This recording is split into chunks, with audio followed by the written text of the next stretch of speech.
ఇప్పుడు నేను దేవుడి బిల్లిగారెలు ఎలా చేయాలో చెబుతున్నాను. మొదటగా మనం బియ్యం పిండితోటి చేసుకుంటాం. దీన్ని మనం కొంచెం బియ్యం నానబెట్టుకుని, అలాగే మినపప్పు కూడా నానబెట్టుకుని, 2 కప్పులు బియ్యానికి 1 కప్పు మినప పిండి వేసుకోవాలి.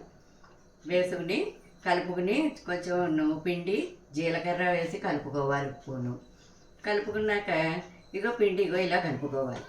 దీన్ని మనం చిన్న ఇలా ఉండలుగా ఇలా చిన్న ఉండలుగా చేసుకోవాలి.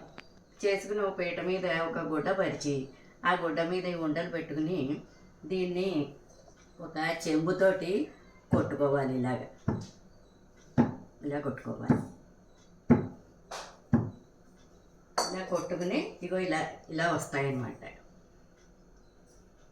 ఇప్పుడు వీటిల్ని మనం నూనె పెట్టుకుని నూనెలో వేయించుకోవాలి. నూనెలో వేయించుకుంటే ఇలా వస్తాయి. వీటిని దేవుడి పెళ్లి గారెలు అంటారు.